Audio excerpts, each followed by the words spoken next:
పార్వతీపురం మన్యం జిల్లా సీతానగరం మండల కేంద్రంలోని శ్రీ వేణుగోపాలస్వామి శ్రీ లక్ష్మీనరసింహస్వామి ఆలయంలో ముడుపుల పూజా కార్యక్రమం భక్తి శ్రద్ధలతో కొనసాగుంది. రాష్ట్ర నలుమూలల నుంచి అధిక సంఖ్యలో భక్తులు స్వామివారిని దర్శించుకుంటున్నారని ఆలయ అర్చకులు శ్రీనివాసాచార్యులు తెలిపారు. భక్తుల సౌకర్యార్థం తగిన ఏర్పాట్లు, విశ్రాంతి మండపాలు, ఇతర వసతులు కల్పించినట్లు పేర్కొన్నారు. భక్తులు ఆలయ సేవలపై హర్షం వ్యక్తం చేస్తున్నారు.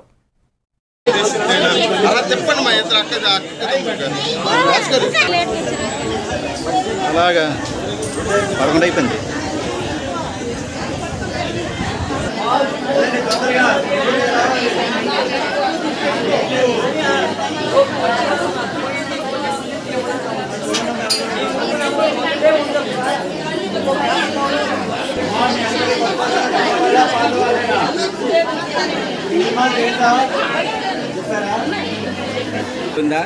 కంబరి పార్వతమ్మ, జయ లక్ష్మీ, కర్రి రామలక్ష్మి, పిండ్రంగి వలస.